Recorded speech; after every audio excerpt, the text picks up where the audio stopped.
Matthew is giving us a summary of Jesus' birth story in verse 22, and he said, everything that I've said so far, all of this took place to fulfill what the Lord has said. So, in other words, there was a prophecy, and he gives us a prophecy here. It's in Isaiah 7, verse 14. All of that which I've just told you centers around this prophecy. Now let's have a quick look at that. And this is a point that I want to bring across here as well. Some people read this prophecy, maybe they go even as far as going back in their Bible and seeing does Isaiah 7:14 actually say what Matthew quotes here, and they find, okay, that's correct. And that's good enough, and they take it as of face value.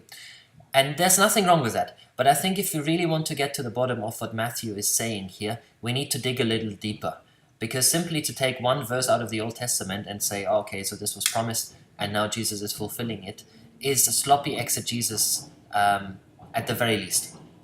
Now, let's have a quick look at Isaiah 7:14 and its context, because this is how biblical exposition works. If something is quoted, if a verse from the Old Testament is quoted, the point is not simply to take that and drag it into your life and apply it, but you first need to understand the context. And once you have the context, you get to the meaning of the whole story. So in other words, what did it mean to Isaiah and his context that a virgin will give birth to a son and so on? So you get that context, you get that meaning, and then you're ready to apply it. But if you go straight from verse to application, you miss out on all of that, and there's quite some hidden treasures in that. Now let's have a quick look. What is Isaiah 7 all about? The year is roughly 730 BC. Isaiah was a prophet, and the land of Israel was divided already. Now, if you remember, after Solomon, the kingdom got split into two. There was the southern kingdom, Judah, down here with the capital city, Jerusalem.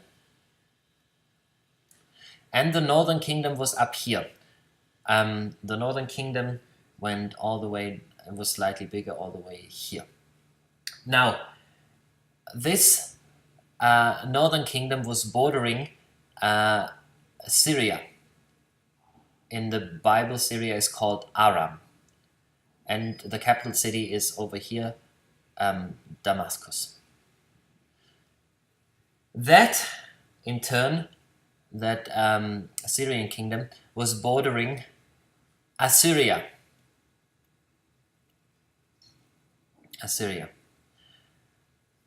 Now, what has happened?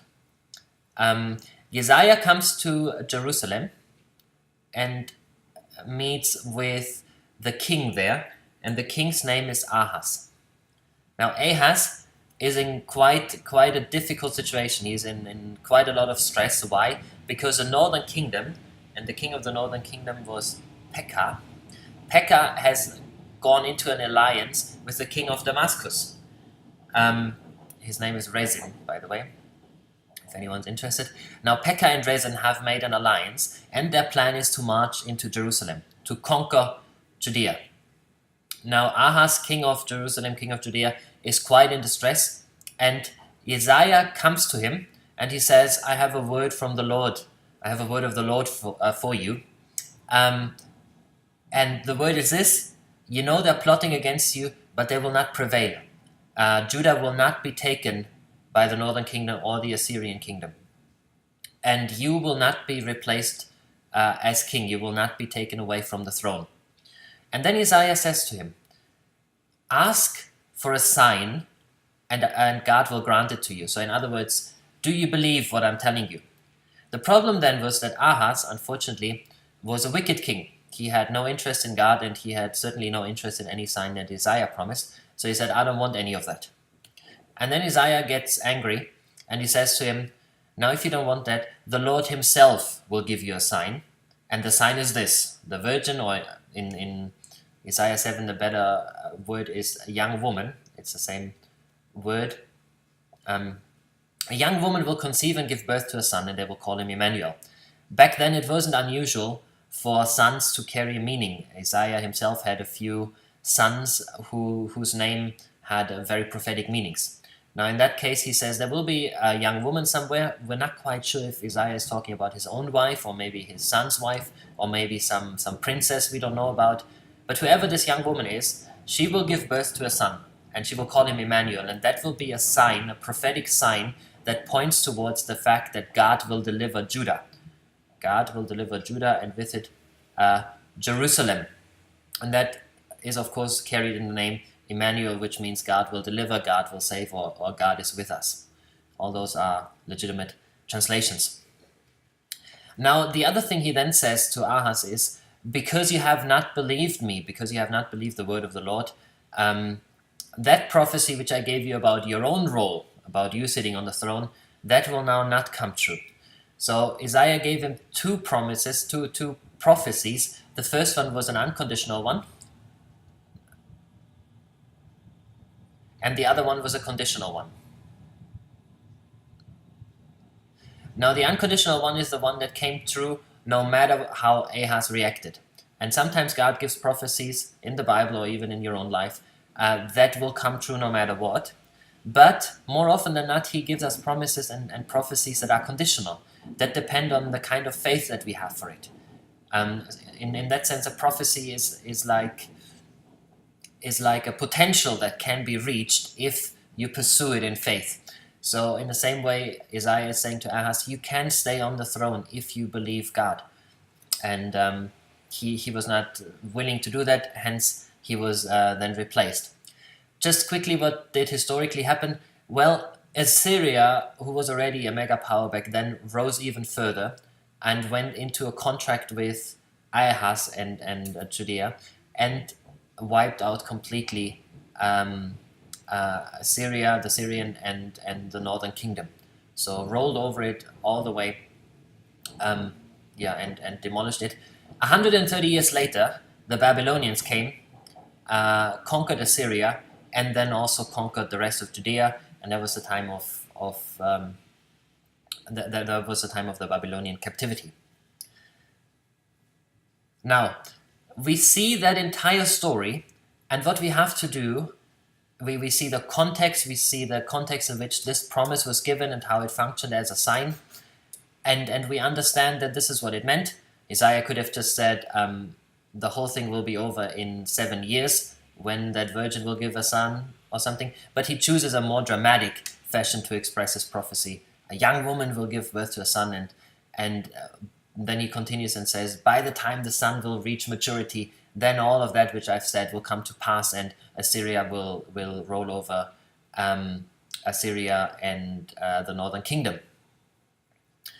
Now, Matthew is now focusing in on that verse, and he's making a connection. He's saying to us, remember that there was a time in which Judea was under threat, under a lot of threat. And that was certainly true for the time in which Jesus was born. People were constantly scared and under threat. The Roman occupation was there before there was a Greek occupation. There was constant war and revolt and rebellion and so on, very unstable times, times of great distress. So Matthew is saying, remember there was a time like this before, the time of King Ahaz, when Isaiah came to him and he announced to him that a young woman will give birth to a son.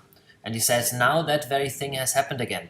The angel of the Lord has come and has pronounced that the young woman will give birth to a son. And this time it's correct to translate it virgin, because Matthew has already made the case that the child is of the Holy Spirit, that Jesus is of the Holy Spirit, and Mary was a virgin indeed. So the virgin will give birth to a son, and they will call him Emmanuel. Back then, the Emmanuel was simply a sign that God will deliver his people. Now, Matthew is saying, now there's an ultimate fulfillment. Now there was a partial fulfillment in the time of Isaiah, so that was partially fulfilled. But now in the time of Jesus, it is completely fulfilled. And that is often how prophecies work. There's a partial fulfillment in the present, and there's a more ultimate fulfillment in the future. And that is what Matthew is saying. that old prophecy is now ultimately being fulfilled. The time is now as it was back then, and just as God has delivered Judea, the small kingdom, against the giant alliance of Syria and the northern kingdom, just as God has delivered them there, he will deliver his people one more time.